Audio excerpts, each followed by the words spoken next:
And ട്രിക്സിലേക്ക് ഏവർക്കും സ്വാഗതം. വരാനിരിക്കുന്ന village field assistant, Bevco LDC, company board LGS, അതുപോലെ BFO, APO, CEO വരുന്ന 10th പ്രിലിംസ്, ഇനി വരാനിരിക്കുന്ന ഏതൊരു PSC പരീക്ഷയ്ക്ക് തയ്യാറെടുക്കുന്നവർക്കും പഠിക്കാനായിട്ട് നമ്മളൊരു സ്റ്റഡി പ്ലാൻ ചെയ്തിട്ടുണ്ടായിരുന്നു. ആ ഒരു സ്റ്റഡി പ്ലാൻ അനുസരിച്ചിട്ടുള്ള ക്ലാസ്സുകളാണ് നമ്മുടെ ചാനലിലൂടെ നമ്മളിപ്പോൾ പ്രൊവൈഡ് ചെയ്തുകൊണ്ടിരിക്കുന്നത്. അപ്പോൾ തുടക്കക്കാരുണ്ടെങ്കിൽ അല്ലെങ്കിൽ ആദ്യമായിട്ട് നമ്മുടെ ചാനൽ കാണുന്നവരുണ്ട് എന്നുണ്ടെങ്കിൽ, നമ്മുടെ സ്റ്റഡി പ്ലാനിനെ കുറിച്ച് അറിയാത്തവരുണ്ട് എന്നുണ്ടെങ്കിൽ നമ്മുടെ ടെലിഗ്രാം ചാനലിൽ ജോയിൻ ചെയ്യുക. താഴെ ഡിസ്ക്രിപ്ഷൻ ബോക്സിൽ നമ്മൾ ലിങ്ക് കൊടുത്തിട്ടുണ്ട്. അപ്പോൾ ടെലിഗ്രാമിൽ ജോയിൻ ചെയ്ത് കഴിഞ്ഞാൽ നിങ്ങൾക്ക് ആ സ്റ്റഡി പ്ലാൻ, അതുപോലെ തന്നെ ക്ലാസ് 1, ക്ലാസ് 2 എന്ന് പറഞ്ഞിട്ട് പ്രോപ്പർ ആയിട്ട് കൃത്യം ഓർഡറിൽ നിങ്ങൾക്ക് ക്ലാസ്സുകൾ ലഭിക്കുന്നതാണ്.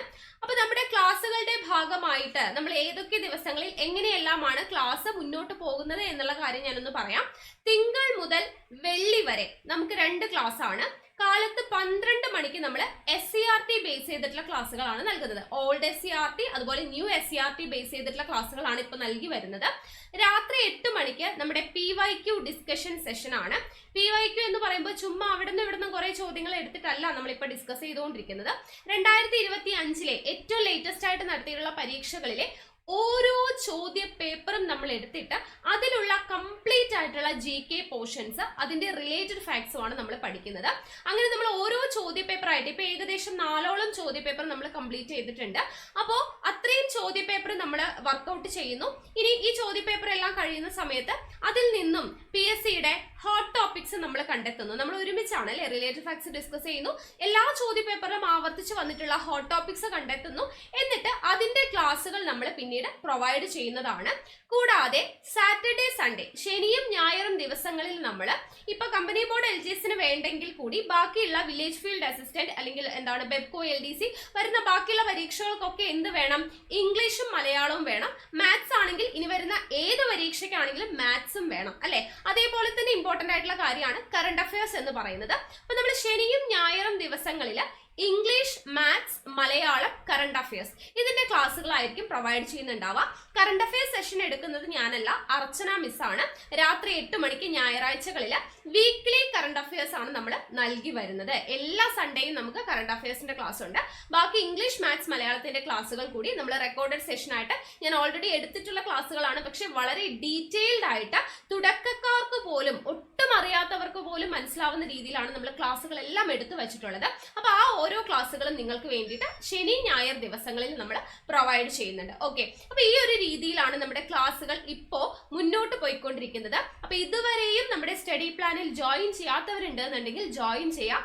ഫ്രീ ക്ലാസ് ആണ്. യൂട്യൂബിൽ തന്നെയാണ് നമ്മൾ ക്ലാസ്സുകളെല്ലാം നൽകുന്നത്. അപ്പൊ കൃത്യമായിട്ടുള്ള ഓർഡറിൽ നിങ്ങൾക്ക് പഠിച്ചു വരണം എന്നുണ്ടെങ്കിൽ ടെലിഗ്രാം ചാനലിൽ ജോയിൻ ചെയ്യണേ. PYQ ഡിസ്കഷൻ സെഷന് നമ്മൾ ക്ലാസ് 1, ക്ലാസ് 2, ക്ലാസ് 3 എന്ന് പറഞ്ഞു കൊടുത്തിട്ടുണ്ട്. അതേപോലെ SCRT സ്റ്റാർട്ട് ചെയ്യുമ്പോൾ ക്ലാസ് എത്രയാണ് നമ്പർ, അതുപോലെ SCRTയുടെ എത്രാമത്തെ ക്ലാസ് ആണെന്നുള്ളത് നമ്മൾ മെൻഷൻ ചെയ്യുന്നുണ്ട്. ഇംഗ്ലീഷ് ആണെങ്കിൽ ഇംഗ്ലീഷിന്റെ എത്രാമത്തെ ക്ലാസ് ആണ്, എല്ലാം ക്ലാസ് നമ്പർ മെൻഷൻ ചെയ്ത് നമ്മൾ ടെലിഗ്രാമിലാണ് കറക്റ്റ് ആയിട്ട് കൊടുത്തിട്ടുള്ളത്. സോ ടെലിഗ്രാമിൽ എല്ലാവരും ജോയിൻ ചെയ്യുക. ഡിസ്ക്രിപ്ഷൻ ബോക്സിൽ ലിങ്ക് കൊടുത്തിട്ടുണ്ട്. ഓക്കെ അല്ലേ? പിന്നെ നമ്മുടെ ക്ലാസ്സുകളൊക്കെ ഇഷ്ടമാണെങ്കിൽ ലൈക്ക് ചെയ്യുക. അതുപോലെ നിങ്ങളുടെ സജഷൻസ് എന്തുണ്ടെങ്കിലും താഴെ കമന്റ് ആയിട്ട് അറിയിക്കാം. അതുപോലെ തന്നെ എല്ലാവർക്കും ഒന്ന് മാക്സിമം ഷെയർ ചെയ്ത് കൊടുക്കുകയും കൂടെ ചെയ്യാം. ഓക്കെ അല്ലേ? അപ്പൊ എന്തായാലും നമുക്ക് ഇന്നത്തെ ക്ലാസ്സിലോട്ട് കിടക്കാം. അപ്പോൾ ഇന്ന് നമ്മൾ നോക്കുന്നത് ഇന്ത്യൻ ഹിസ്റ്ററിയിൽ നമ്മൾ കഴിഞ്ഞ ദിവസം ബ്രിട്ടീഷ് ചൂഷണവും ചെറുത്തുനിൽപ്പുകളും പഠിച്ചല്ലേ.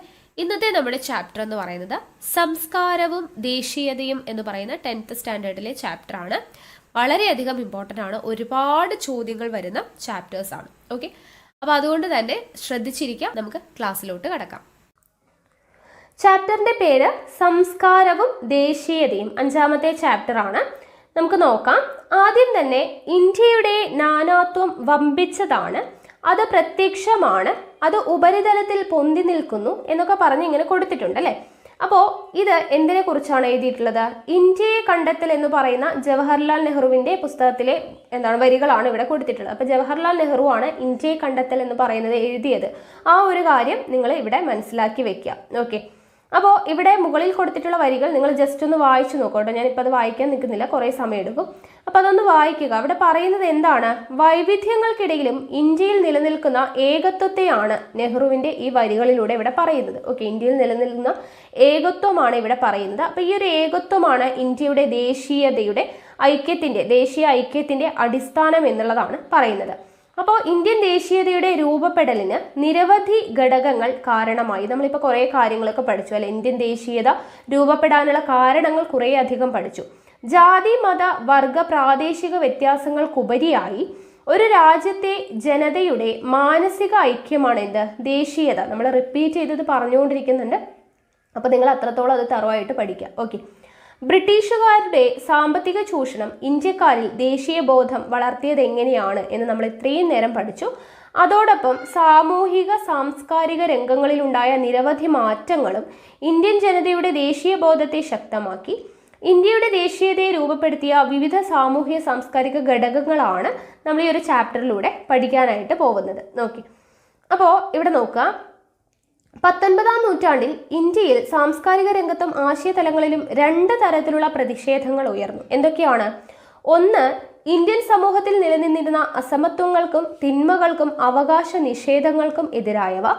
2, ഇന്ത്യയിൽ ആധിപത്യം സ്ഥാപിച്ചുകൊണ്ടിരുന്ന സാമ്രാജ്യത്വ ചൂഷണത്തിന് എതിരായവ. ഇത് രണ്ടുമാണ് 19-ാം നൂറ്റാണ്ടിൽ ഇന്ത്യയിൽ സാംസ്കാരിക രംഗത്തും ആശയതലങ്ങളിലും ഉയർന്നു വന്ന 2 പ്രതിഷേധങ്ങൾ എന്ന് പറയുന്നത്. ഇന്ത്യൻ ജനതയുടെ സാംസ്കാരികവും ആശയപരവുമായിട്ടുള്ള ഇടപെടലും പ്രതിഷേധവും സാമൂഹിക ജീവിതം, വർത്തമാന പത്രങ്ങൾ, വിദ്യാഭ്യാസം, സാഹിത്യം, കല തുടങ്ങി വിവിധ മേഖലകളിൽ സ്വാധീനം ചെലുത്തിയിട്ടുണ്ട്. അപ്പോൾ ഈ ഓരോ രംഗങ്ങളിലും ഉണ്ടായ മാറ്റങ്ങൾ ഇന്ത്യയുടെ ദേശീയ ഐക്യത്തിന് വഴിയൊരുക്കി. അപ്പോൾ ഈ ഓരോ രംഗങ്ങളുമാണ് നമ്മളിനി പഠിക്കാനായിട്ട് പോകുന്നത്. ഓക്കെ, വർത്തമാന പത്രങ്ങൾ, സാമൂഹിക ജീവിതം, അങ്ങനെയുള്ള കാര്യങ്ങൾ നോക്കുക. കോളനി ഭരണവും ദേശീയതയും. ഇന്ത്യൻ ജനതയുടെ ജീവിതത്തെയും സംസ്കാരത്തെയും ആഴത്തിൽ അറിയേണ്ടത് തങ്ങളുടെ ഭരണം ശക്തിപ്പെടുത്താൻ അത്യന്താപേക്ഷിതമാണെന്ന് ബ്രിട്ടീഷുകാർ കരുതി. സംസ്കൃതത്തിലും പേർഷ്യനിലും രചിക്കപ്പെട്ട കൃതികൾ വായിച്ചും പരിഭാഷപ്പെടുത്തിയും അവർ ഇന്ത്യയെക്കുറിച്ച് അറിവ് നേടി അല്ലെ. അപ്പോൾ ഇന്ത്യൻ ജനതയുടെ ജീവിതവും സംസ്കാരവും എന്താണ് എന്നുള്ളത് ആഴത്തിൽ മനസ്സിലാക്കിയാൽ മാത്രമേ ബ്രിട്ടീഷുകാരുടെ ഭരണം ശക്തിപ്പെടുത്താനായിട്ട് പറ്റുകയുള്ളൂ എന്ന് മനസ്സിലാക്കിയ അവർ എന്ത് ചെയ്യുകയാണ്? സംസ്കൃതത്തിലും പേർഷ്യനിലും ഒക്കെ രചിക്കപ്പെട്ട കൃതികൾ വായിച്ചും പരിഭാഷപ്പെടുത്തിയും ഇന്ത്യയെക്കുറിച്ച് നല്ലപോലെ അറിവ് നേടുകയാണ് ബ്രിട്ടീഷുകാർ. കൂടുതൽ പഠനങ്ങൾക്കും ബ്രിട്ടീഷ് ഉദ്യോഗസ്ഥർക്ക് പരിശീലനം നൽകാനും വേണ്ടിയിട്ട് ഇന്ത്യയിലെ വിദ്യാഭ്യാസ രംഗത്ത് ഇടപെടുന്നതിനുമായിട്ട് ബ്രിട്ടീഷുകാർ എന്ത് ചെയ്തു? ചില സ്ഥാപനങ്ങൾ ഉണ്ടാക്കി. അപ്പോൾ ആ സ്ഥാപനങ്ങൾ ഏതൊക്കെയാണ്, അതിൻ്റെ സ്ഥാപകർ ആരൊക്കെയാണ് എന്നുള്ളത് വളരെയധികം ഇമ്പോർട്ടൻ്റ് ആണ്. ഓക്കെ, അപ്പോൾ ബ്രിട്ടീഷ് ഉദ്യോഗസ്ഥർക്ക് പരിശീലനം നൽകുന്നതും അതുപോലെ തന്നെ വിദ്യാഭ്യാസ രംഗത്ത് ഇടപെടുന്നതിനുമായിട്ട് ചില സ്ഥാപനങ്ങൾ ബ്രിട്ടീഷുകാർ ഉണ്ടാക്കി. ആ സ്ഥാപനങ്ങളും അതിൻ്റെ സ്ഥാപകരുമാണ് പറയുന്നത്. ഏഷ്യാറ്റിക് സൊസൈറ്റി ഓഫ് ബംഗാൾ സ്ഥാപിച്ചത് ആരാണ്? വില്യം ജോൺസ് ആണ് കേട്ടോ. ഏഷ്യാറ്റിക് സൊസൈറ്റി ഓഫ് ബംഗാൾ സ്ഥാപിച്ചത് ആരാണ്? വില്യം ജോൺസ് ആണ്. കൽക്കട്ട മദ്രസ സ്ഥാപിച്ചത് വാറൻ ഹേസ്റ്റിങ്സ് ആണ്. കൽക്കട്ട മദ്രസയുടെ സ്ഥാപകൻ വാറൻ ഹേസ്റ്റിങ്സ് ആണ്. ബനാറസ് സംസ്കൃത കോളേജ് ജൊനാഥൻ ഡങ്കൻ ആണ്. ഓക്കെ, ജൊനാഥൻ ഡങ്കൻ ആണ് ബനാറസ് സംസ്കൃത കോളേജിന്റെ സ്ഥാപകൻ. ഒരു ടേബിള് ഇമ്പോർട്ടൻ്റ് ആണ് കേട്ടോ. എന്നാൽ ഇതിലൂടെ മാത്രം ഇന്ത്യയെ പൂർണ്ണമായി മനസ്സിലാക്കുവാൻ ആവില്ലെന്ന് ആര് തിരിച്ചറിഞ്ഞു? ബ്രിട്ടീഷുകാർ തിരിച്ചറിഞ്ഞു. വ്യാപാര വളർച്ചയ്ക്കായി ഇന്ത്യയുടെ സാമൂഹിക രംഗത്ത് ബ്രിട്ടൻ കൂടുതൽ ഇടപെടണമെന്ന് സ്വതന്ത്ര വ്യാപാരത്തിനായി വാദിക്കുന്ന ചിന്തകർ ആവശ്യപ്പെട്ടു. ജനപിന്തുണയില്ലാതെ ശക്തമായ പരിഷ്കാരങ്ങൾ ഇന്ത്യയിൽ നടപ്പിലാക്കാനാവില്ലെന്ന് ബ്രിട്ടൻ മനസ്സിലാക്കി. തുടർന്ന് ഇന്ത്യൻ ജനതയിൽ ഒരു വിഭാഗത്തിന്റെ പിന്തുണ നേടാൻ അവർ ശ്രമിച്ചു. അതിനുവേണ്ടിയാണ് അവർ എന്ത് ചെയ്യുന്നത്? ഇംഗ്ലീഷ് വിദ്യാഭ്യാസം നടപ്പിലാക്കുന്നത്. അപ്പോൾ ജനങ്ങളുടെ പിന്തുണയുണ്ടെങ്കിൽ മാത്രമാണ് ബ്രിട്ടീഷ് ഭരണം ഇവിടെ നല്ല രീതിയിൽ കൊണ്ടുപോകാനായിട്ട് പറ്റുകയുള്ളൂ എന്ന് മനസ്സിലാക്കി അവർ എന്ത് ചെയ്യുകയാണ്? ചില ജനങ്ങളുടെയെങ്കിലും കുറച്ച് ജനങ്ങളുടെയെങ്കിലും പിന്തുണ കിട്ടാനായിട്ട് ഇംഗ്ലീഷ് വിദ്യാഭ്യാസം നടപ്പിലാക്കി. ഓക്കെ, ഇനി ഇവിടെ നോക്കുക. ഇവിടെ മെക്കാളെ പ്രഭുവിൻ്റെ വേർഡ്സ് കൊടുത്തിട്ടുണ്ട്.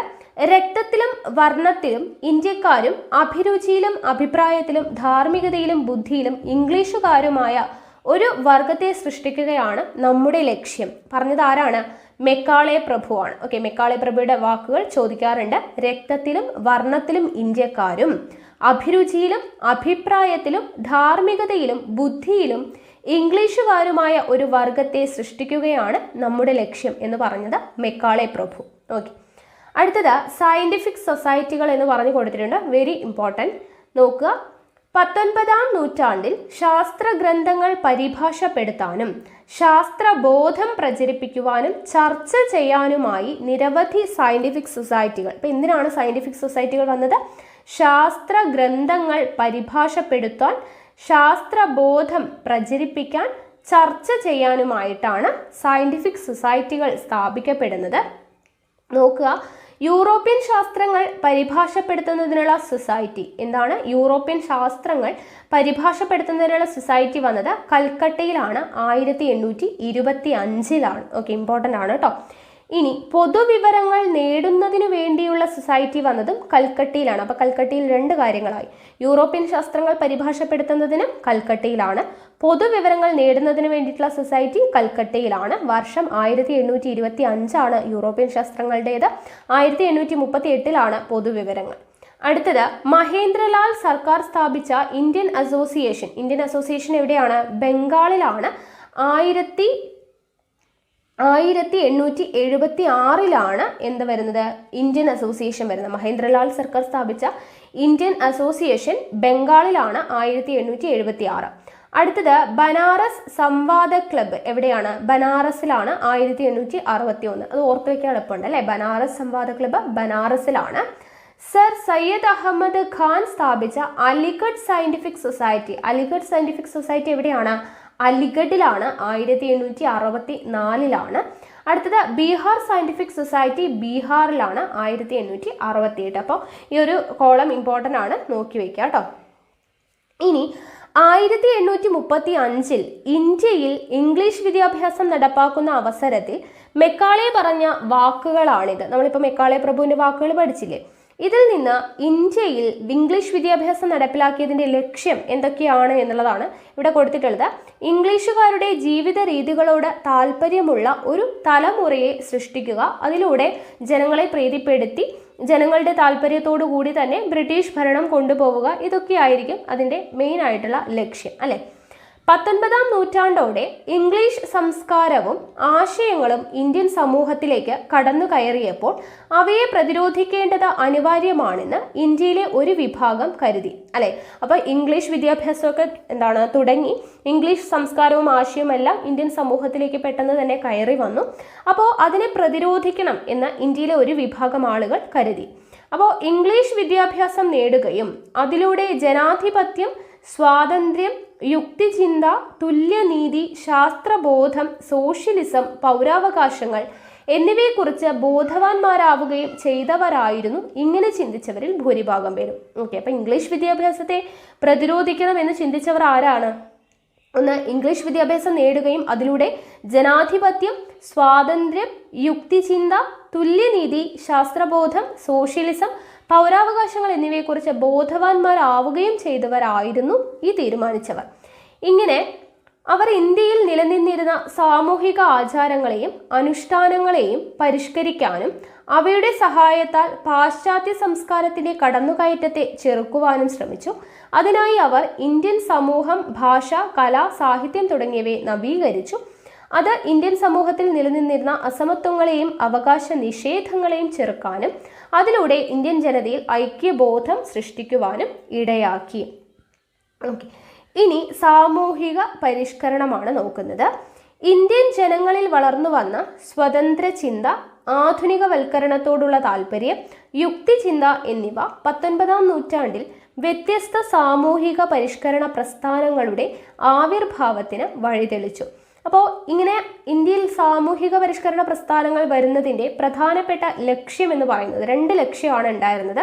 ഒന്ന് ഇന്ത്യൻ സമൂഹത്തിൽ നിലനിൽക്കുന്ന വിവിധ അനാചാരങ്ങളെ എതിർക്കുക എന്നുള്ളതാണ് ഒന്നാമത്തെ ലക്ഷ്യം. ഓക്കെ, സാമൂഹിക പരിഷ്കരണ പ്രസ്ഥാനങ്ങൾ വരുന്നതിൻ്റെ പ്രധാനപ്പെട്ട ലക്ഷ്യം എന്താണ്? ഒന്ന്, ഇന്ത്യൻ സമൂഹത്തിൽ നിലനിൽക്കുന്ന വിവിധ അനാചാരങ്ങളെ എതിർക്കുക, എല്ലാ മനുഷ്യർക്കും വിവേചനങ്ങളില്ലാതെ വഴി നടക്കാനും വസ്ത്രം ധരിക്കാനും വിദ്യാഭ്യാസം നേടാനുമുള്ള പൗരാവകാശങ്ങൾ നേടിയെടുക്കുക എന്നുള്ളതായിരുന്നു സാമൂഹ്യ പരിഷ്കരണ പ്രസ്ഥാനങ്ങളുടെ പ്രധാനപ്പെട്ട ലക്ഷ്യമെന്ന് പറയുന്നത്. അന്നത്തെ ഇന്ത്യയുടെ സാമൂഹിക സാമ്പത്തിക ഘടന ഈ ലക്ഷ്യങ്ങൾ നേടുന്നതിന് അനുയോജ്യമായിരുന്നില്ല അല്ലെ. ബ്രിട്ടീഷുകാർ വന്ന് ആകെ കൂടെ എന്താണ് കുഴഞ്ഞ പരുവത്തിൽ കിടക്കുന്ന ഒരു സാമൂഹിക സാമ്പത്തിക ഘടനയാണ് നമുക്കുണ്ടായിരുന്നത്. അപ്പോൾ അതുകൊണ്ട് തന്നെ ഇന്ത്യൻ സമൂഹത്തിൽ അടിസ്ഥാനപരമായ മാറ്റങ്ങൾ ഉണ്ടാക്കുക എന്നതായിരുന്നു ഈ സാമൂഹിക പരിഷ്കർത്താക്കളുടെ ഉദ്ദേശം എന്ന് പറയുന്നത്.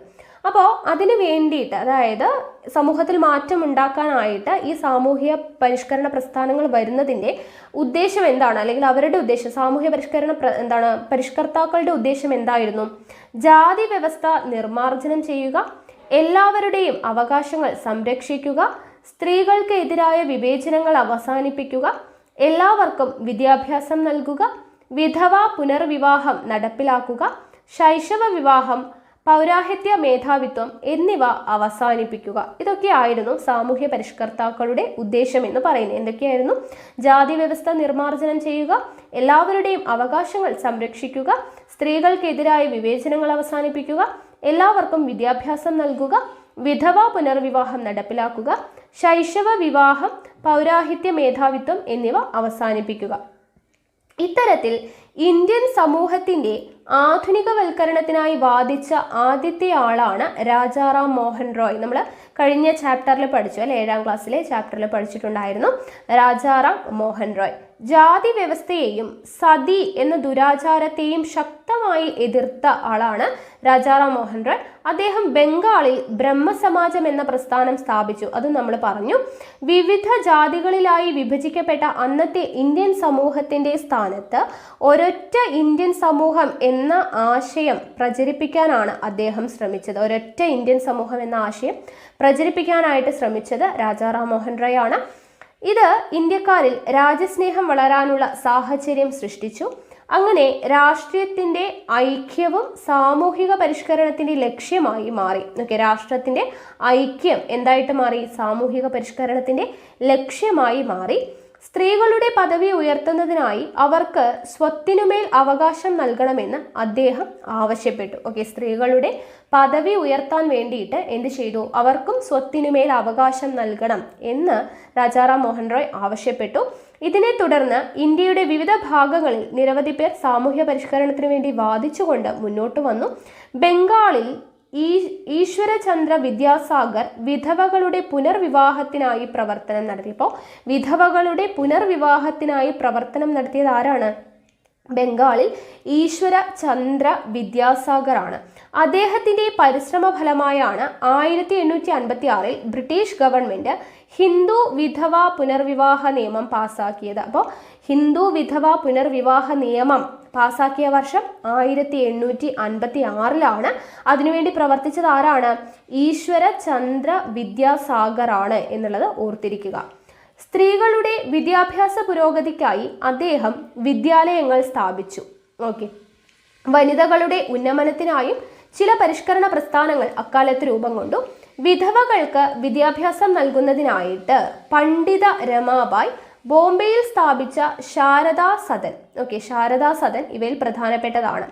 അപ്പോൾ വനിതകളുടെ ഉന്നമനത്തിനായിട്ട് പരിഷ്കരണ പ്രസ്ഥാനങ്ങൾ രൂപം കൊണ്ടു. അങ്ങനെ വന്നതാണ് വിധവകൾക്ക് വിദ്യാഭ്യാസം നൽകുന്നതിനായിട്ട് പണ്ഡിത രമാബായിനെ കുറിച്ച് നമ്മൾ കഴിഞ്ഞൊരു ചാപ്റ്ററിൽ പഠിച്ചല്ലേ. അപ്പോൾ പണ്ഡിത രമാബായ് വിധവകൾക്ക് വിദ്യാഭ്യാസം നൽകുന്നതിനായിട്ട് മുന്നോട്ട് വന്ന ആളാണ് പണ്ഡിത രമാബായ്. അവർ സ്ഥാപിച്ചത് എന്താണ്? ബോംബെയിൽ ശാരദാ സദൻ സ്ഥാപിച്ചു. അക്കാലത്ത് രൂപം കൊണ്ട വിവിധ പരിഷ്കരണ പ്രസ്ഥാനങ്ങളെയും അതിന് നേതൃത്വം നൽകിയവരുമാണ് നമുക്കിവിടെ ഒരു കോളമായിട്ട് തന്നിട്ടുള്ളത്. വളരെ വളരെ ഇമ്പോർട്ടൻ്റ് ആയിട്ടുള്ളതാണ്. ഇവിടെ നിന്നും നമുക്ക് എന്തായാലും ചോദ്യങ്ങൾ വരുന്ന ഒരു ഏരിയ ആണ്. അപ്പോൾ നമുക്ക് നോക്കാം. ആര്യസമാജം എന്ന് പറയുന്ന പരിഷ്കരണ പ്രസ്ഥാനം ആരാണ്? സ്വാമി ദയാനന്ദ സരസ്വതിയാണ് ആര്യസമാജം സ്ഥാപിക്കുന്നത്. സ്വാമി ദയാനന്ദ സരസ്വതി. അതിൻ്റെ ആശയങ്ങൾ എന്തൊക്കെയാണ്? വിഗ്രഹാരാധന, ശൈശവ വിവാഹം എന്നിവയെ എതിർത്തു. ശൈശവ വിവാഹം എന്നിവയെ എതിർത്തുകൊണ്ട് ആര്യസമാജം എന്ന് പറയുന്ന പരിഷ്കരണ പ്രസ്ഥാനം കൊണ്ടുവന്നത് സ്വാമി ദയാനന്ദ സരസ്വതിയാണ്. അടുത്തത് രാമകൃഷ്ണ മിഷൻ. നമ്മൾ കഴിഞ്ഞ ചാപ്റ്ററിൽ സ്വാമി വിവേകാനന്ദന്റെ ഗുരുവാണ് ശ്രീരാമകൃഷ്ണ പരമഹംസൻ. അദ്ദേഹത്തിന്റെ ആശയങ്ങളോട് അതിനോടുള്ളതുമായിട്ടാണ് രാമകൃഷ്ണ മിഷൻ കൊണ്ടുവന്നത് എന്നൊക്കെ നമ്മൾ പഠിച്ചു. അപ്പോൾ രാമകൃഷ്ണ മിഷൻ സ്വാമി വിവേകാനന്ദനാണ് കൊണ്ടുവന്നത്. അതിൻ്റെ ആശയങ്ങൾ എന്തൊക്കെയാണ്? ജാതി വ്യവസ്ഥ, അനാചാരങ്ങൾ എന്നിവയെ എതിർത്തു. സ്വാതന്ത്ര്യം, സമത്വം, സ്വതന്ത്ര ചിന്ത എന്നിവ പ്രോത്സാഹിപ്പിച്ചു. ഓക്കെ, സ്വാതന്ത്ര്യം, സമത്വം, സ്വതന്ത്ര ചിന്ത എന്നിവ പ്രോത്സാഹിപ്പിച്ചു. അടുത്തത് അലിഗഡ് പ്രസ്ഥാനം. അലിഗഡ് പ്രസ്ഥാനം കൊണ്ടുവന്നത് സർ സയ്യദ് അഹമ്മദ് ഖാനാണ്. ഇത് നമ്മൾ കഴിഞ്ഞ ക്ലാസ്സിൽ പഠിച്ചല്ലേ, കഴിഞ്ഞ ചാപ്റ്ററിൽ പഠിച്ചല്ലേ. അലിഗഡ് പ്രസ്ഥാനം കൊണ്ടുവന്നത് സർ സയ്യദ് അഹമ്മദ് ഖാനാണ്. ഇന്ത്യയിലെ മുസ്ലിങ്ങളുടെ സാമൂഹികവും വിദ്യാഭ്യാസപരവുമായിട്ടുള്ള പുരോഗതിക്കായി വാദിച്ച ആളാണ് സർ സയ്യദ് അഹമ്മദ് ഖാൻ അലിഗഡ് പ്രസ്ഥാനത്തിലൂടെ. അടുത്തത് പ്രാർത്ഥനാ സമാജം. പ്രാർത്ഥനാ സമാജം ആത്മാറാം പാണ്ഡുരംഗാണ് കൊണ്ടുവന്നത്. ഓക്കെ, പ്രാർത്ഥനാ സമാജം സ്ഥാപിച്ചത് ആത്മാറാം പാണ്ഡുരംഗ്. എന്തായിരുന്നു ആശയങ്ങൾ? മിശ്രഭോജനം, മിശ്രവിവാഹം, വിധവാ പുനർവിവാഹം, സ്ത്രീകളുടെ പിന്നാക്ക ജനവിഭാഗങ്ങളുടെയും പുരോഗതി എന്നിവയ്ക്കായിട്ട് നിലകൊണ്ടു. ഓക്കെ, അടുത്തത് തിയോസഫിക്കൽ സൊസൈറ്റി, ആനി ബെസന്റ് ആണ്. തിയോസഫിക്കൽ സൊസൈറ്റി കൊണ്ടുവന്നത് ആനി ബെസന്റ് ആണ്. ഹിന്ദു മതത്തിന്റെ പുനരുത്ഥാനത്തിനായി നിലകൊണ്ടതാണ് തിയോസഫിക്കൽ സൊസൈറ്റി. ഹിന്ദു മതത്തിന്റെ പുനരുത്ഥാനത്തിനായി നിലകൊണ്ടു. അടുത്തത് ഹിതകാരിണി സമാജം, സ്ഥിരം ചോദിക്കുന്നതാണ്, വീരേശലിംഗമാണ്. വിധവാ പുനർവിവാഹത്തിനും സ്ത്രീകളുടെ വിദ്യാഭ്യാസത്തിനുമായി പ്രചാരണം നടത്തി. ഓക്കെ, ഹിതകാരിണി സമാജം, വീരേശലിംഗം. അടുത്തത് സത്യശോധക് സമാജം നമ്മൾ പഠിച്ചു, ജ്യോതിബ ഫൂലെ ആണ്. ദുരാചാരങ്ങളെയും പുരോഹിത മേധാവിത്വത്തെയും എതിർത്തു. പിന്നാക്ക വിഭാഗക്കാർക്കായി വിദ്യാലയങ്ങൾ ആരംഭിച്ചു. അടുത്തത് സ്വാഭിമാന പ്രസ്ഥാനം, EV രാമസ്വാമി നായ്ക്കറാണ്. ഓക്കെ, EV രാമസ്വാമി നായ്ക്കറാണ് സ്വാഭിമാന പ്രസ്ഥാനം. ബ്രാഹ്മണ മേധാവിത്വത്തെയും ജാതി വ്യവസ്ഥയെയും എതിർത്തു. ദെൻ ശ്രീനാരായണ ധർമ്മ പരിപാലന യോഗം, ശ്രീനാരായണ ഗുരുവാണ് എന്ന് നമുക്കറിയാം. എന്തൊക്കെയാണ് ആശയങ്ങൾ? ജാതി വ്യവസ്ഥയെയും ദുരാചാരങ്ങളെയും എതിർത്തു. പിന്നാക്ക ജനവിഭാഗങ്ങളുടെ സാമൂഹികവും വിദ്യാഭ്യാസപരവുമായിട്ടുള്ള പുരോഗതിക്കായി നിലകൊണ്ടു. ഓക്കെ, അപ്പോൾ ഒരു ടേബിൾ വളരെയധികം ഇമ്പോർട്ടൻ്റ് ആണ്, നോട്ട് ചെയ്ത് വെച്ചേക്കാം. ഇനി അടുത്തത് സാമൂഹ്യ പരിഷ്കർത്താക്കളുടെയും പരിഷ്കരണ പ്രസ്ഥാനങ്ങളുടെയും പ്രവർത്തന ഫലമായി ഇന്ത്യയിൽ നിലനിന്നിരുന്ന നിരവധി അനാചാരങ്ങളെ നിയമം മൂലം നിരോധിക്കാൻ ബ്രിട്ടീഷുകാർ എന്ത് ചെയ്തു? നിർബന്ധിതരായി. അവ ഏതൊക്കെ കാര്യങ്ങളാണ് ബ്രിട്ടീഷുകാർ നിരോധിക്കാനായിട്ട് നിർബന്ധിതരായത് എന്നുള്ളത് നോക്കുക. ഏതൊക്കെയാണ്? പെൺ ശിശുഹത്യ നിരോധിച്ചു. പെൺ ശിശുഹത്യ നിരോധിച്ചു. സതി നിരോധിച്ചു. വിധവ പുനർവിവാഹം നടപ്പിലാക്കി. അടിമത്തം നിരോധിച്ചു. ശൈശവ വിവാഹവും ബഹുഭാര്യത്വവും നിരോധിച്ചു. 12 വയസ്സിന് താഴെ പ്രായമുള്ള പെൺകുട്ടികളുടെ വിവാഹത്തിന് വിലക്ക് ഏർപ്പെടുത്തി. ഓക്കെ, ഇതൊക്കെയാണ് ബ്രിട്ടീഷുകാർ നടപ്പിലാക്കിയത്. ഓക്കെ, ഇനി നോക്കുക, ഇന്ത്യയിലെ പരിഷ്കരണ പ്രസ്ഥാനങ്ങൾ മുന്നോട്ട് വച്ച ആശയങ്ങൾ ഇന്ത്യക്കാരിൽ ദേശീയബോധം സൃഷ്ടിക്കാൻ കാരണമായത് എങ്ങനെയാണ് എന്നുള്ളതിൻ്റെ സൂചനയാണ് കൊടുത്തിട്ടുള്ളത്. ജാതി വ്യവസ്ഥയോടുള്ള എതിർപ്പ്, തുല്യാവകാശങ്ങൾക്ക് വേണ്ടിയുള്ള വാദം, ഇതൊക്കെ നമ്മളിപ്പോൾ പറഞ്ഞതാണ് അല്ലേ. ഓക്കെ, ഇനി പത്രങ്ങൾ ദേശത്തെ ഒന്നാക്കുന്നു. പത്രങ്ങളെക്കുറിച്ചാണ് പറയുന്നത് കേട്ടോ. ഇന്ത്യൻ പൗരന് അവൻ്റെ സ്വാഭാവികത നഷ്ടമായി. അവൻ്റെ ജീവരക്തം വരണ്ടുണങ്ങി. അർദ്ധപട്ടിണിക്കാരനും അർദ്ധനഗ്നനുമാണവൻ. സ്വാദിഷ്ടമായ ഒരു വിഭവം അവന് ലഭിക്കുന്നില്ല. അവൻ്റെ വസ്ത്രങ്ങൾ കീറിപ്പറഞ്ഞിരിക്കുന്നു. പരിതാപകരമാണ് അവൻ്റെ അവസ്ഥ. അപ്പോൾ ബംഗാളിലെ ആദ്യകാല വർത്തമാന പത്രമായിട്ടുള്ള സുലഭ് സമാചാറിൽ വന്ന ഒരു വാർത്തയാണ് നമ്മളിപ്പോൾ വായിച്ചത്. ബ്രിട്ടീഷ് ഭരണത്തിൻ്റെ ഫലമായി ഇന്ത്യക്കാർക്കുണ്ടായ അവസ്ഥ ആണ് ഈ വാർത്തയിൽ കാണിക്കുന്നത്. ഇത്തരത്തിലുള്ള നിരവധി പ്രശ്നങ്ങൾ അക്കാലത്തെ വർത്തമാന പത്രങ്ങൾ ഇന്ത്യൻ ജനതയുടെ മുന്നിൽ എത്തിച്ചിട്ടുണ്ട്. അപ്പോൾ ഈ ദേശീയ സമരകാലത്തെ പ്രധാനപ്പെട്ട പത്രങ്ങൾ എന്തൊക്കെ കാര്യങ്ങളാണ് ചെയ്തത് എന്നുള്ളതാണ് പറയുന്നത്. ദേശീയ സമരകാലത്തെ പത്രങ്ങൾ എന്തൊക്കെയാണ് ചെയ്തത്? ഇന്ത്യയുടെ ഓരോ ഭാഗത്തും നടക്കുന്ന അടിച്ചമർത്തലിനെയും മർദ്ദക ഭരണത്തെയും കൂട്ടക്കൊലയെയും കുറിച്ച് ഇന്ത്യയിലെമ്പാടുമുള്ള ജനങ്ങൾക്ക് വിവരം നൽകി. ഇന്ത്യൻ സമൂഹത്തിലെ തിന്മകൾക്കും അനാചാരങ്ങൾക്കുമെതിരായി നടക്കുന്ന സാമൂഹ്യ പരിഷ്കരണങ്ങളെക്കുറിച്ച് ജനങ്ങളെ ബോധവാന്മാരാക്കി. ബ്രിട്ടീഷ് ഭരണത്തിനെതിരായും ഇന്ത്യയിലെ സാമൂഹികമായ തിന്മകൾക്കെതിരായും പ്രതിഷേധിക്കാനും പ്രതികരിക്കാനും ജനങ്ങളെ പ്രേരിപ്പിച്ചു. ലോകത്തിന്റെ വിവിധ ഭാഗങ്ങളിൽ സ്വാതന്ത്ര്യത്തിനും ജനാധിപത്യത്തിനും സമത്വത്തിനുമായുള്ള ജനങ്ങൾ നടത്തുന്ന പോരാട്ടങ്ങളെക്കുറിച്ച് വിവരം നൽകി. ബ്രിട്ടീഷ് ഭരണത്തിന്റെ സാമ്പത്തിക ചൂഷണങ്ങളെക്കുറിച്ച് ജനങ്ങളെ ബോധവാന്മാരാക്കി. പ്ലേഗ്, ക്ഷാമം എന്നിവ മൂലം ഇന്ത്യയുടെ വിവിധ ഭാഗങ്ങളിൽ ആയിരക്കണക്കിന് ആളുകൾ മരണപ്പെട്ട വാർത്ത ഇന്ത്യയിലെമ്പാടും എത്തിച്ചു. അപ്പോൾ പത്രങ്ങളിലൂടെ എന്തൊക്കെ കാര്യങ്ങളാണ് ജനങ്ങളിലോട്ട് എത്തിച്ചത് എന്നുള്ളതാണ് പറഞ്ഞത്. അപ്പോൾ നമുക്ക് പഠിക്കാനുള്ള ഇമ്പോർട്ടൻ്റ് ആയിട്ടുള്ള കാര്യം എന്ന് പറയുന്നത് ദേശീയ സമരകാലത്തെ പ്രധാനപ്പെട്ട പത്രങ്ങളും അതിന് നേതൃത്വം നൽകിയത് ആരാണ് എന്നുള്ളതാണ്. ഇത് നമ്മൾ കോഡൊക്കെ ഉപയോഗിച്ച് വീഡിയോ ചെയ്തിട്ടുള്ളതാണ്. അപ്പോൾ ആ വീഡിയോ കാണാത്തവരുണ്ടെങ്കിൽ കാണുക. അത് കണ്ടു കഴിഞ്ഞാൽ നിങ്ങൾക്കിത് മറന്നു പോകില്ല, നിങ്ങൾക്ക് കണക്ട് ചെയ്ത് പഠിക്കാനായിട്ട് പറ്റും. ഓക്കെ, അപ്പോൾ ആദ്യം കൊടുത്തിട്ടുള്ളത് ഹിന്ദു സ്വദേശി മിത്രം എന്ന് പറയുന്ന പത്രം ആരാണ് കൊണ്ടുവന്നത്? ജി സുബ്രഹ്മണ്യ അയ്യരാണ്. ഓക്കെ, ഹിന്ദു സ്വദേശി മിത്രം ജി സുബ്രഹ്മണ്യ അയ്യർ. അമൃത ബസാർ പത്രിക ശിശിർ കുമാർ ഘോഷാണ്. അതുപോലെ മോത്തിലാൽ ഘോഷ്, ശിശിർ കുമാർ ഘോഷും മോത്തിലാൽ ഘോഷുമാണ് അമൃത ബസാർ പത്രിക. ബോംബെ സമാചാർ ഫർദൂർജി മർസബാൻ. ഓക്കെ, ഫർദൂർജി മർസബാൻ ആണ് ബോംബെ സമാചാർ. കേസരി മറാത്ത നമ്മൾ കഴിഞ്ഞ ചാപ്റ്ററിൽ പഠിച്ചു, ബാലഗംഗാധര തിലകിൻ്റെതാണ് കേസരി മറാത്ത. ബംഗാളി ആരുടേതാണ്? സുരേന്ദ്രനാഥ ബാനർജി, സുരേന്ദ്രനാഥ ബാനർജിയുടേതാണ് Bengali. Voice of India Dadabhai നവറോജിയുടേതാണ് voice of India. Then Som Prakash ആരുടേതാണ്? Ishwarchandra Vidyasagar, Ishwarchandra Vidyasagar. New India commonwealth ആരുടേതാണ്? മിസ്സസ് ആനി ബസന്റിൻ്റെതാണ് ന്യൂ ഇന്ത്യ കോമൺവെൽത്ത്.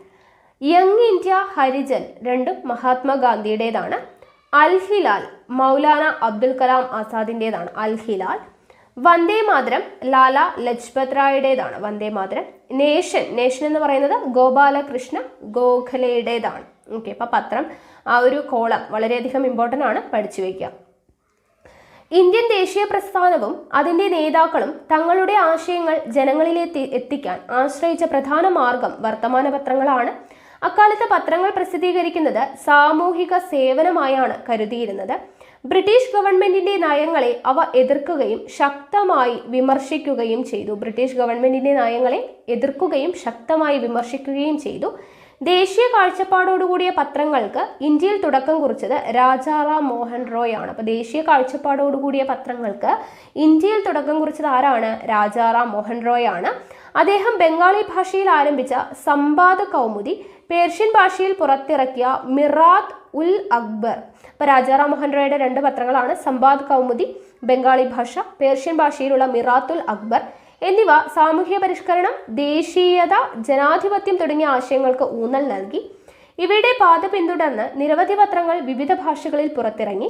ഇവയിൽ ഭൂരിഭാഗവും പ്രസിദ്ധീകരിച്ചത് സാമൂഹ്യ പരിഷ്കരണ പ്രസ്ഥാനത്തിൻ്റെയും ദേശീയ പ്രസ്ഥാനത്തിൻ്റെയും നേതാക്കളായിരുന്നു. വർത്തമാന പത്രങ്ങളുടെ ശക്തി മനസ്സിലാക്കിയ ബ്രിട്ടീഷ് ഗവൺമെന്റ് അവയെ നിയന്ത്രിക്കാൻ പല ശ്രമങ്ങളും നടത്തി. അതിൽ പ്രധാനപ്പെട്ടതാണ് 1878 ലിട്ടൺ പ്രഭു നടപ്പാക്കിയ പ്രാദേശിക ഭാഷാ പത്ര നിയമം. ഓക്കെ, അപ്പോൾ വർത്തമാന പത്രങ്ങളുടെ ശക്തി മനസ്സിലാക്കിയ ബ്രിട്ടീഷ് ഗവൺമെന്റ് എന്ത് ചെയ്തു? അവയെ നിയന്ത്രിക്കാൻ വേണ്ടിയിട്ട് ഒരു നിയമം കൊണ്ടുവന്നു. 1878 ലിട്ടൺ പ്രഭുവാണ് കൊണ്ടുവന്നത് പ്രാദേശിക ഭാഷാ പത്ര നിയമം. ഓക്കെ, അപ്പോൾ അങ്ങനെ ഒരു ആക്ട് കൊണ്ടുവന്നു. ഇതിലൂടെ പ്രാദേശിക ഭാഷകളിൽ പ്രസിദ്ധീകരിക്കുന്ന പത്രങ്ങൾക്ക് കർശനമായ നിയന്ത്രണങ്ങൾ ഏർപ്പെടുത്തി. ഇതിനെതിരെ ശക്തമായ പ്രക്ഷോഭം ഉയർന്നു വരികയും ഗവൺമെന്റ് അത് പിൻവലിക്കുകയും ചെയ്തു. അക്കാലത്ത് പത്രങ്ങൾ വായിക്കുന്നതും അതിലെ വാർത്തകൾ പ്രചരിപ്പിക്കുന്നതും പത്രങ്ങളെ സംരക്ഷിക്കുന്നതും ദേശീയ സ്വാതന്ത്ര്യ സമരത്തിന്റെ ഭാഗമായാണ് ജനങ്ങൾ കണക്കാക്കിയിരുന്നത്. ഓക്കെ, അപ്പോൾ വാർത്തകൾ അല്ലെങ്കിൽ പത്രങ്ങൾ നിരോധിക്കാൻ വേണ്ടിയിട്ടാണ് ഇങ്ങനൊരു ആക്ട് കൊണ്ടുവന്നത്. അപ്പോൾ അങ്ങനെ അതിനെതിരായിട്ട് ഇതിനെതിരെ ശക്തമായിട്ടുള്ള പ്രതിഷേധം എല്ലാം ഉയർന്നു വന്നു. അപ്പോൾ എന്ത് ചെയ്യും? ഈ പത്രങ്ങൾ വായിക്കരുത് എന്നുള്ളൊരു നയം കൊണ്ടുവരുമ്പോഴത്തേനും അക്കാലത്തെ പത്രങ്ങൾ വായിച്ചാൽ, അതുപോലെ തന്നെ അതിലുള്ള വാർത്തകൾ പ്രചരിപ്പിക്കുക, പത്രങ്ങൾ സൂക്ഷിച്ചു വയ്ക്കുക, ഇതെല്ലാം ദേശീയ സ്വാതന്ത്ര്യ സമരത്തിന്റെ ഭാഗമാണ് എന്നാണ് ജനങ്ങൾ കണക്കാക്കിയിരുന്നത് എന്നാണ് പറയുന്നത്. ഓക്കെ, അപ്പോൾ പത്രങ്ങളുടെ കാര്യം പഠിച്ചു. ഇനി വിദ്യാഭ്യാസത്തെ കുറിച്ചാണ് പറയുന്നത്. നോക്കുക, ആദ്യം നമുക്കൊരു 3 കോട്ട്സ് കൊടുത്തിട്ടുണ്ട്. ശരിയായ വിദ്യാഭ്യാസം ലഭിക്കുമെങ്കിൽ ഇന്ത്യൻ ജനത എല്ലാവരുടെയും ആദരവിന് പാത്രമാകും. ആരുടെ വാക്കുകളാണ്?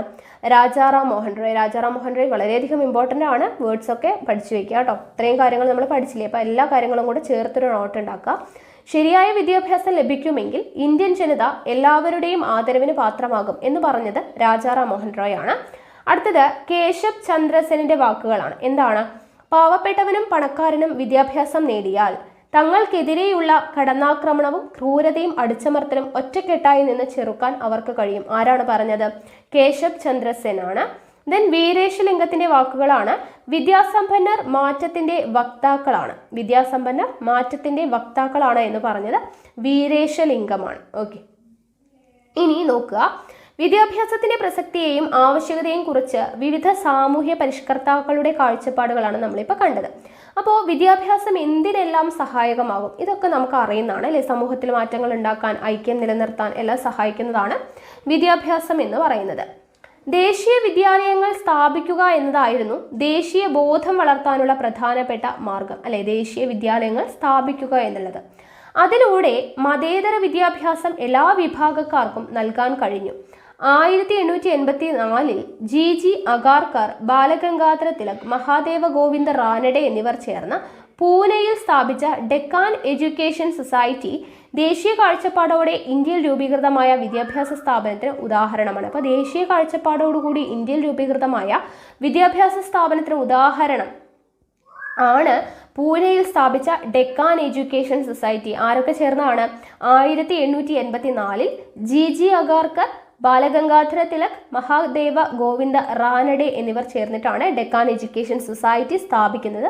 1884 ഇന്ത്യക്കാരുടെ സാമൂഹികവും രാഷ്ട്രീയവും സാംസ്കാരികവുമായിട്ടുള്ള പുരോഗതിക്ക് ആധുനിക വിദ്യാഭ്യാസം അനിവാര്യമാണെന്ന് അതിൻ്റെ സ്ഥാപകർക്ക് ഉത്തമ ബോധ്യം ഉണ്ടായിരുന്നു.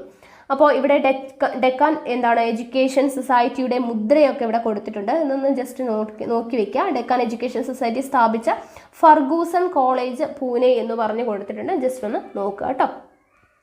ഇനി 1905 ബംഗാൾ വിഭജനത്തെ തുടർന്ന് ആരംഭിച്ച സ്വദേശി പ്രസ്ഥാനം ദേശീയ വിദ്യാഭ്യാസത്തിന്റെ വളർച്ചയ്ക്കായി നിരവധി വിദ്യാലയങ്ങൾ സ്ഥാപിച്ചു. 1916 DK കാർവേ മഹാരാഷ്ട്രയിൽ ഇന്ത്യയിലെ ആദ്യത്തെ വനിതാ സർവകലാശാല സ്ഥാപിച്ചു. അപ്പൊ ഇന്ത്യയിലെ ആദ്യത്തെ വനിതാ സർവകലാശാല ആരാണ് സ്ഥാപിച്ചത്? 1916 DK കാർവേ ആണ്. എവിടെയാണ്? മഹാരാഷ്ട്രയിലാണ് ആദ്യത്തെ വനിതാ സർവകലാശാല സ്ഥാപിക്കുന്നത്. സ്ത്രീകളുടെ ഉന്നമനത്തിന് വിദ്യാഭ്യാസം അനിവാര്യമാണെന്ന കാഴ്ചപ്പാടിന്റെ അടിസ്ഥാനത്തിലാണ് അത് സ്ഥാപിച്ചത്. ഇതിനെ തുടർന്ന് അനേകം വിദ്യാലയങ്ങൾ ഇന്ത്യയുടെ വിവിധ ഭാഗങ്ങളിൽ രൂപം കൊണ്ടു. പാശ്ചാത്യ വിദ്യാഭ്യാസത്തോടും സാമൂഹിക അനാചാരങ്ങളോടുള്ള എതിർപ്പും ദേശീയമായ കാഴ്ചപ്പാടും ഇവയുടെ മുഖമുദ്രയായിരുന്നു. അപ്പോൾ ഇവിടെ ഇമ്പോർട്ടൻ്റ് ആയിട്ടുള്ളത് ഇന്ത്യയിലെ ആദ്യത്തെ വനിതാ സർവകലാശാല ഏതാണ്? മഹാരാഷ്ട്രയിൽ 1916 DK കാർവേ ആണ് സ്ഥാപിച്ചത് എന്നുള്ളത് ഇമ്പോർട്ടൻ്റ് ആണ് കേട്ടോ. രവീന്ദ്രനാഥ ടാഗോർ ബംഗാളിൽ സ്ഥാപിച്ച വിശ്വഭാരതി സർവകലാശാല. ഇപ്പൊ രവീന്ദ്രനാഥ ടാഗോർ സ്ഥാപിച്ചതാണ് വിശ്വഭാരതി സർവകലാശാല. എവിടെയാണ്? ബംഗാളിലാണ്. രാഷ്ട്രങ്ങളുടെ അതിരുകൾക്കപ്പുറത്തുള്ള അന്തർദേശീയ സാഹോദര്യത്തിന് ഊന്നൽ നൽകിയ കോളേജാണ് വിശ്വഭാരതി സർവകലാശാല. പാശ്ചാത്യവും പൗരസ്ത്യവുമായിട്ടുള്ള സംസ്കാരങ്ങൾ യോജിപ്പിച്ചുകൊണ്ടുള്ള വിദ്യാഭ്യാസ രീതിയായിരുന്നു ഇതിലൂടെ ടാഗോർ ലക്ഷ്യമിട്ടത്. എന്താണ്? പാശ്ചാത്യവും പൗരസ്ത്യവുമായിട്ടുള്ള സംസ്കാരങ്ങൾ യോജിപ്പിച്ചുകൊണ്ടുള്ള വിദ്യാഭ്യാസ രീതിയാണ് രവീന്ദ്രനാഥ ടാഗോർ ലക്ഷ്യമിട്ടത്. ഇന്ത്യൻ ദേശീയ പ്രസ്ഥാനം ഗാന്ധിജിയുടെ നേതൃത്വത്തിൽ ശക്തി പ്രാപിച്ച കാലഘട്ടത്തിൽ മൗലാന മുഹമ്മദ് അലി, ഷൗക്കത്ത് അലി, ഡോക്ടർ സക്കീർ ഹുസൈൻ, MA അൻസാരി എന്നിവരുടെ നേതൃത്വത്തിൽ അലിഗഡിൽ സ്ഥാപിച്ച വിദ്യാഭ്യാസ കേന്ദ്രമായിരുന്നു ജാമിഅ മില്ലിയ ഇസ്ലാമിയ. ഓക്കെ, എന്താണ് നോക്കുക. ഇന്ത്യൻ ദേശീയ പ്രസ്ഥാനം ഗാന്ധിജിയുടെ നേതൃത്വത്തിൽ ശക്തി പ്രാപിച്ച കാലഘട്ടത്തിൽ മൗലാന മുഹമ്മദ് അലി, ഷൗക്കത്ത് അലി, ഡോക്ടർ സക്കീർ ഹുസൈൻ, MA അൻസാരി, പേര് ഓർത്തിരിക്കുക, ഇവരുടെ നേതൃത്വത്തിൽ സ്ഥാപിച്ചതാണ് ജാമിഅ മിലിയ ഇസ്ലാമിയ എന്ന് പറയുന്നത്. ആരൊക്കെയാണ്? മൗലാന മുഹമ്മദ് അലി, ഷൗക്കത്ത് അലി, ഡോക്ടർ സക്കീർ ഹുസൈൻ, MA അൻസാരി എന്നിവർ ചേർന്നിട്ട് എവിടെയാണ്? അലിഗഡിൽ സ്ഥാപിച്ചതാണ് ജാമിഅ മിലിയ ഇസ്ലാമിയ എന്ന് പറയുന്നത്. മതേതര വിദ്യാഭ്യാസം ദേശീയ പ്രസ്ഥാനത്തെ ശക്തിപ്പെടുത്താൻ എന്ന കാഴ്ചപ്പാടായിരുന്നു ഇതിന്റെ അടിസ്ഥാനം. അപ്പോൾ ജാമിഅ മിലിയ ഇസ്ലാമിയയുടെ അടിസ്ഥാനം എന്താണ്? മതേതര വിദ്യാഭ്യാസം ദേശീയ പ്രസ്ഥാനത്തെ ശക്തിപ്പെടുത്തും എന്ന് പറയുന്ന ഒരു കാഴ്ചപ്പാടായിരുന്നു അടിസ്ഥാനം.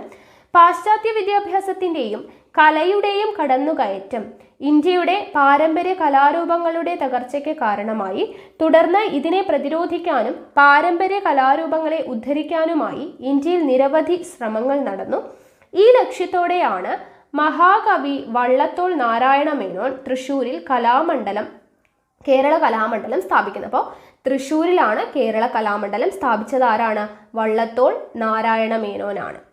1937 മഹാത്മാഗാന്ധി സവിശേഷമായ ഒരു വിദ്യാഭ്യാസ പദ്ധതി മുന്നോട്ട് വെച്ചു. വാർധ വിദ്യാഭ്യാസ പദ്ധതി എന്നറിയപ്പെട്ട ഇതിൻ്റെ ലക്ഷ്യം തൊഴിലധിഷ്ഠിത വിദ്യാഭ്യാസമായിരുന്നു. അപ്പോൾ 1937 വാർധ വിദ്യാഭ്യാസ പദ്ധതി കൊണ്ടുവരുന്നത്. ആരുടെയാണ്? ഗാന്ധിജിയുടേതാണ്. എന്താണ് അതിൻ്റെ ലക്ഷ്യം? തൊഴിലധിഷ്ഠിത വിദ്യാഭ്യാസം. തൊഴിലധിഷ്ഠിത വിദ്യാഭ്യാസം സ്ഥിരം ചോദിക്കുന്ന ഒരു ക്വസ്റ്റ്യനാണ്. വാർധ വിദ്യാഭ്യാസ പദ്ധതി 1937 മഹാത്മാഗാന്ധി. ലക്ഷ്യം എന്താണ്? തൊഴിലധിഷ്ഠിത വിദ്യാഭ്യാസമാണ് എന്നുള്ളത് ഓർത്തിരിക്കുക.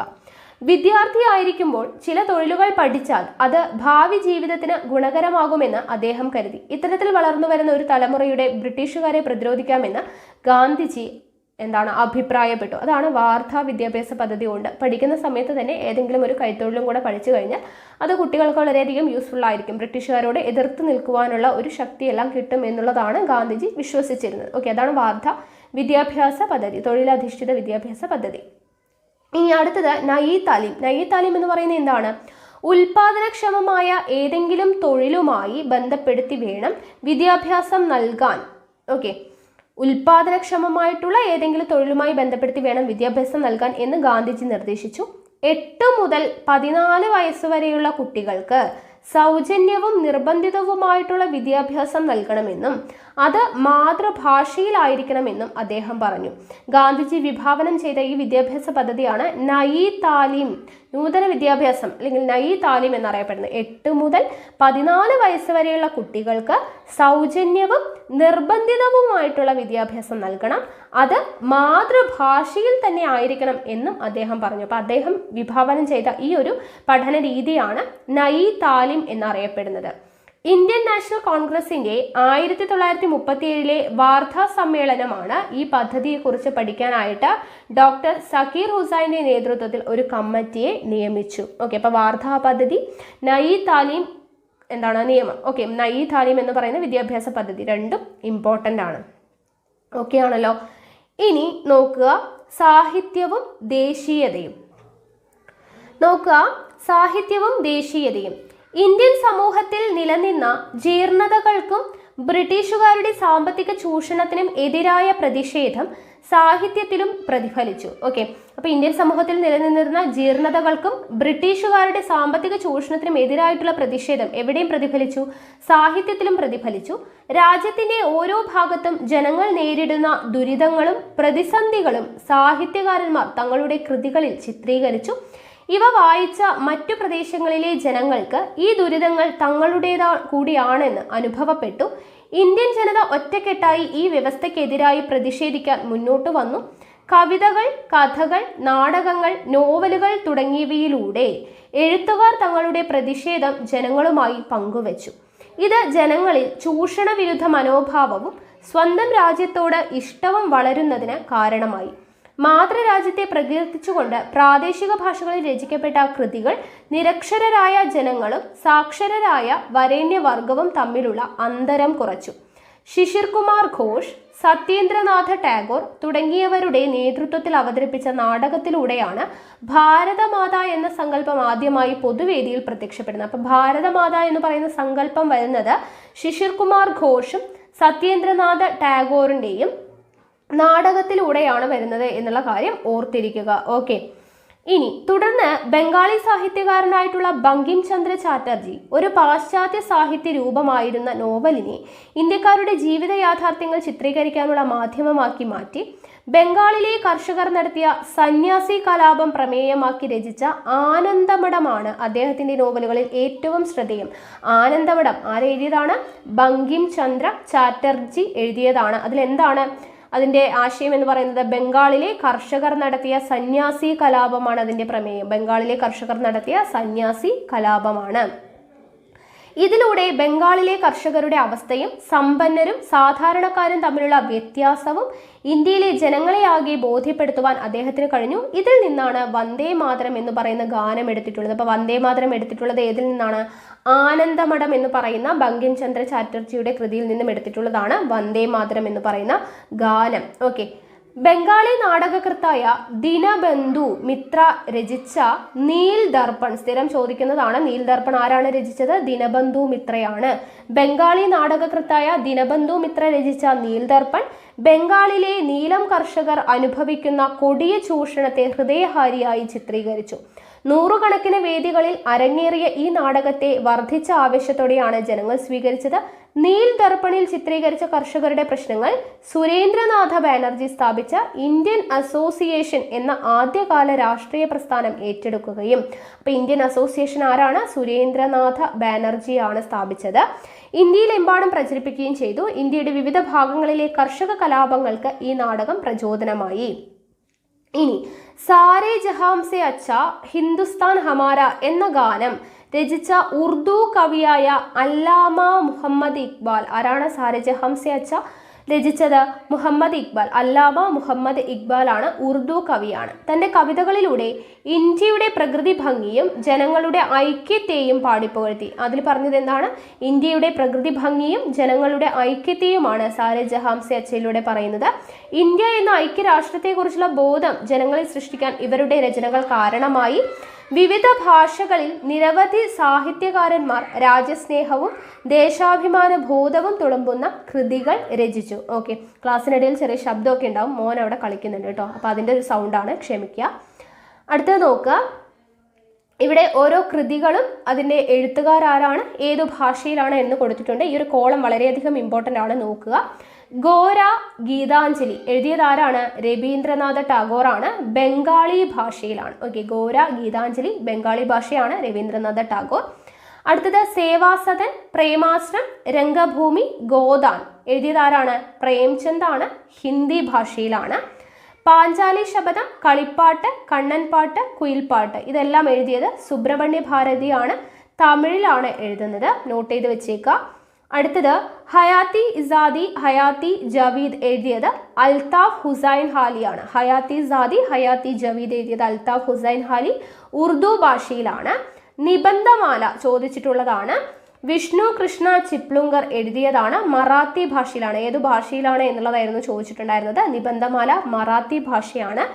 എൻ്റെ ഗുരുനാഥൻ ബാപ്പുജി ഇന്ത്യയുടെ കരച്ചിൽ എഴുതിയത് ആരാണ്? വള്ളത്തോൾ നാരായണ മേനോനാണ്, മലയാള ഭാഷയിലാണ് എന്നുള്ളത് നമുക്ക് അറിയുന്നതാണ്. ഓക്കെ, അടുത്തത് വരിക വരിക സഹചരി എന്ന് പറഞ്ഞൊരു കോളം കൊടുത്തിട്ടുണ്ട് അല്ലേ. ഇന്ത്യയുടെ ദേശീയ പ്രസ്ഥാനത്തിന് ശക്തി പകർന്ന നിരവധി കവിതകളും ഗാനങ്ങളും മലയാളത്തിലും രചിക്കപ്പെട്ടു. അക്കൂട്ടത്തിൽ ശ്രദ്ധേയമായ ഒന്നാണ് അംഷി നാരായണപിള്ള രചിച്ച വരിക വരിക സഹചരി. അപ്പൊ വരിക വരിക സഹചരി എന്ന ഗാനം രചിച്ചത് ആരാണ്? അംഷി നാരായണ പിള്ളയാണ് എന്നുള്ളത് ഓർത്തിരിക്കുക. ഓക്കെ, ആ വരികൾ നമുക്കറിയാം. അടുത്തത് ദേശീയത കലയിൽ ബംഗാളി ചിത്രകാരനായ അബനീന്ദ്രനാഥ ടാഗോർ സ്വദേശി സമരകാലത്ത് വരച്ച ജലഛായ ചിത്രമാണിത്. ഇവിടെ ഒരു ചിത്രം കൊടുത്തിട്ടുണ്ട്, ഭാരതമാതയുടെ ചിത്രമാണ്. ഭാരതമാതയുടെ ഈ ചിത്രം വരച്ചത് ആരാണ്? ബംഗാളി ചിത്രകാരനായിട്ടുള്ള അബനീന്ദ്രനാഥ ടാഗോറാണ്. അബനീന്ദ്രനാഥ ടാഗോറാണ്. ഇന്ത്യയിലെ ജനങ്ങൾക്ക് ആഹാരം, വസ്ത്രം, വിജ്ഞാനം എന്നിവ നൽകുന്ന ഭാരതമാതാവിനെയാണ് അദ്ദേഹം ചിത്രീകരിച്ചിട്ടുള്ളത്. ആഹാരം, വസ്ത്രം, വിജ്ഞാനം എന്നിവ നൽകുന്ന ഭാരതമാതാവിനെയാണ് അദ്ദേഹം ഇവിടെ വരച്ചിട്ടുള്ളത്. നോക്കുക, ഈ ചിത്രം നമുക്ക് നോക്കിയാൽ അറിയാനായിട്ട് പറ്റും. ഇന്ത്യക്കാരിൽ ദേശസ്നേഹം വളർത്തുന്നതിൽ ഈ ചിത്രം നിർണായക പങ്ക് വഹിച്ചു. തുടർന്ന് പല രൂപത്തിൽ ഭാരതമാതയുടെ ചിത്രം ഇന്ത്യയുടെ ഭൂപടത്തിൽ ഉൾക്കൊള്ളിച്ചുകൊണ്ടുള്ള ചിത്രങ്ങൾ പ്രചാരത്തിലായി. ഇന്ത്യൻ ചിത്രകലയെ പാശ്ചാത്യ സ്വാധീനത്തിൽ നിന്ന് മോചിപ്പിക്കുവാനും ഭാരതീയ സംസ്കാരത്തിലും ദേശീയ പാരമ്പര്യത്തിലും അടിയുറച്ച പൗരസ്ത്യ ചിത്രകലയുടെ പ്രോത്സാഹനത്തിനുമായി അദ്ദേഹം കൊൽക്കത്തയിൽ Indian society of oriental arts സ്ഥാപിച്ചു. അപ്പോൾ Indian society of oriental arts സ്ഥാപിച്ചത് ആരാണ്? അബനീന്ദ്രനാഥ ടാഗോർ ആണ്. ഓക്കെ, അബനീന്ദ്രനാഥ ടാഗോർ ആണ് Indian society of oriental arts സ്ഥാപിച്ചത്. പാശ്ചാത്യ രീതി ഉൾക്കൊണ്ടുകൊണ്ട് മലയാളിയായ രാജ രവിവർമ്മ ഇന്ത്യൻ പുരാണങ്ങളിലെയും സാഹിത്യകൃതികളിലെയും വിവിധ സന്ദർഭങ്ങൾ ചിത്രീകരിച്ചു. ഇന്ത്യയിലെ ശ്രദ്ധേയമായ സാഹിത്യകൃതികളിൽ നിന്നും ചരിത്ര സംഭവങ്ങളിൽ നിന്നുമാണ് സന്ദർഭങ്ങളെയാണ് നന്ദലാൽ ബോസ് തൻ്റെ ചിത്രങ്ങൾക്ക് വിഷയമാക്കിയിട്ടുള്ളത്. സതി ആയിരുന്നു അദ്ദേഹത്തിൻ്റെ ഏറ്റവും ശ്രദ്ധേയമായത്. അപ്പോൾ നന്ദലാൽ ബോസിൻ്റെ ശ്രദ്ധേയമായത് ഏതാണ് ചിത്രം? സതിയാണ്. ഇന്ത്യയിൽ നിലനിന്ന ദുരാചാരങ്ങളിൽ ഒന്നായ സതി അനുഷ്ഠിക്കുന്ന ഒരു സ്ത്രീയുടെ ചിത്രമാണിത്. ഇവിടെ കൊടുത്തിട്ടുണ്ട് അല്ലേ. അപ്പോൾ സതി അനുഷ്ഠിക്കുന്ന ഒരു ചിത്രമാണ് കൊടുത്തിട്ടുള്ളത്. അപ്പോൾ അതെന്താണ്? നന്ദലാൽ ബോസ് ആണ് അത് വരച്ചിട്ടുള്ളത്. ഇന്ത്യയിൽ നിലനിന്നിരുന്ന ദുരാചാരങ്ങളിൽ ഒന്നായി സതി അനുഷ്ഠിക്കുന്ന ഒരു സ്ത്രീയുടെ ചിത്രമാണ്. ആരെയും സ്പർശിക്കുന്ന ഈ ചിത്രം ദുരാചാരങ്ങൾക്കെതിരായ മനോഭാവം ഇന്ത്യക്കാരിൽ വളർത്താൻ കാരണമായി. അദ്ദേഹത്തിന്റെ ഗ്രാമീണ ചെണ്ടക്കാരൻ ആരുടേതാണപ്പോ? നന്ദലാൽ ബോസിന്റേതാണ്. സതി, ഗ്രാമീണ ചെണ്ടക്കാരൻ രണ്ടും നന്ദലാൽ ബോസിന്റേതാണ്. അപ്പൊ ഈ ചിത്രം 1938 ഹരിപുരിയിൽ നടന്ന ഇന്ത്യൻ നാഷണൽ കോൺഗ്രസിന്റെ സമ്മേളനത്തിൽ പ്രദർശിപ്പിക്കുകയും, എവിടെയാണ്? 1938 ഹരിപുരിയിൽ നടന്ന കോൺഗ്രസ് സമ്മേളനത്തിൽ പ്രദർശിപ്പിക്കുകയും അതിനെ കോൺഗ്രസിന്റെ പോസ്റ്ററിനുള്ള ചിത്രമായി തിരഞ്ഞെടുക്കുകയും ചെയ്തു. ഇന്ത്യയുടെ ഗ്രാമങ്ങളിലെ ജീവിത ദുരിതങ്ങളാണ് വെളിച്ചം കുറഞ്ഞ വർണ്ണങ്ങളിൽ അമൃത ഷേർഗിൽ ചിത്രീകരിച്ചത്. ഓക്കെ, അപ്പോൾ ഇന്ത്യയുടെ ഗ്രാമങ്ങളിലെ ജീവിത ദുരിതങ്ങളാണ് ഗ്രാമീണ ചെണ്ടക്കാരൻ എന്ന് പറയുന്ന ചിത്രങ്ങളിലൂടെ കാണിക്കുന്നത്.